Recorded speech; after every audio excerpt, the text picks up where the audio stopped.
ba si Georgia? Sir, ito na po si ma'am. Oh, Georgia. Saan ka galing? Ang tagal mo. Nag-CR lang. Sigurado ka? Oh, let's go, let's go. Tama. Ay, mabuti ka. Hindi. Rom, dali na natin siya sa clinic. Kanina pa iyak na iyak eh, oh. Oh, yes, madam, baka napapano na si Baby Sydney, oh.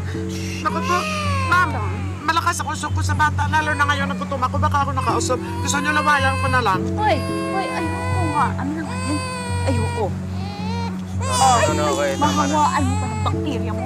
Oo, tama na. Away na naman. Hawakan, ayan po, hawak mo na. Tuloy pang iyak ng bata. Ibang nanay, tumitigil ang mga bata sa pag-iyak. Pwede ba? Sige na. Huwag na. Tama na, away, ha? Tama na. Baby, Ay, baby, naku. halika, baby. Halika, baby. Pagyan kita, ha? Lahat ng kailangan mo, sagot kita, ha? Okay. Dito. Ayan, ma'am. Tumahan kay sir. Natalo ang nanay. Natalo ang Ay, nako. Tama na, mabuti pa umalis na tayo. Yes, Ay, ma'am. halika na. Okay, halika na, halika na. Habang hindi pa umiyak ko. Oo, ayan. Okay, let's go. Madam, pasok ka na. Loli, pumasok ka na.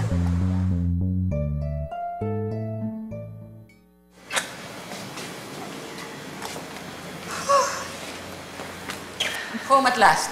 Yes. Malan. Pakiakit nyo na si Sydney sa taas, ha? Yes, sir. Iyak-iyak ka na, sir. Dahan. O, yung leeg, yung leeg. Akin na, sir. Tamahin mo, sir. Yan. Okay, dawan na. baby. Ako yung leg, yung leg. Okay, very good. Ay, cute-cute. Ang cute-cute ni Baby Sydney. Teka. Ano na naman, Loleng? Bakit? May nakita ka bang hindi maganda sa baby? Ma'am, ayaw ko lang napansin. Parehas ang lips nila ni Austin, sir, oh. Tingnan mo, oh. Kuhang-kuha ang lips ni Austin. Namana kay Ma'am Emma. Eh, eto naman ngayon. Nasabi ko lang naman na namana ni Austin ang lips na kay Ma'am Emma. What are you talking about, Loleng? Pinaghalo kay Rom at Emma ang lips ni Austin. Eh, anak ni Rom si Sydney. Hindi malayong magmana rin si Sydney sa lips ni Rom. Hindi kay Emma. Tama naman si Mama. Yes, sir. Ang dami mo kasing sinasabi. Loleng, iakit mo na lang si Baby Sydney Pakiulit, sa kwarto. pakiulit. Iakit mo si Baby Sydney sa kwarto. Late ka na, hindi ka original. Nasabi na ni Sir Ron, no? Excuse me po.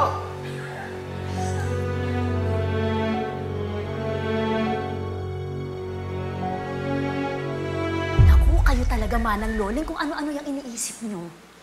Eh, totoo naman eh. Parang babaeng Austin ang Baby Sydney natin, di ba? Naku, Loleng. Tumigil-tigil ka nga dyan. Ang nanay niya, si Ma'am Georgia. Naintindihan mo? Hindi pa pwedeng maging kamukha ni Ma'am Emma yun. Naintindihan ko, pero hindi ako sigurado dyan, hindi ko alam. Dal-dal to ko. Gusto nyong kumain ng paksiw na dila ninyo, ha? Ay, Ha? ma'am, may gagawin pa ako pala ako. Gusto nyo? Ma'am, excuse po, ma'am. Maglilinis pa ako ng kotse, ma'am. Ikaw matanda ka. Sumusobra ka na. Ano naman bang kasalanan na gawa ko, ma'am? Ang dami-dami mo kasi sinasabi, pero puro walang kwenta. Kagaya kanina. Kailangan mo pa talagang ipagdikdikan na kapareho ng lips ni Emma yung lips ng anak ko? Nangiinis ka ba talaga, ha? Di naman masyado, ma'am. Konti lang. Alam mo kung ako talaga masusunod? Matagal ka nang wala dito sa bahay na to.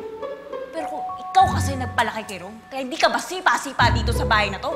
Alam mo, ma'am, hindi naman papalaga isang tao kung hindi napapaso eh. Kaya lang, ano ba kinatatakot mo sa sinasabi ko? Eh, kayo naman ang nanay ni Sydney, di ba?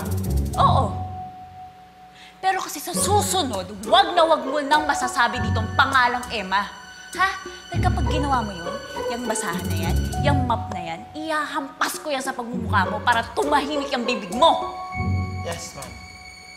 Sige pa.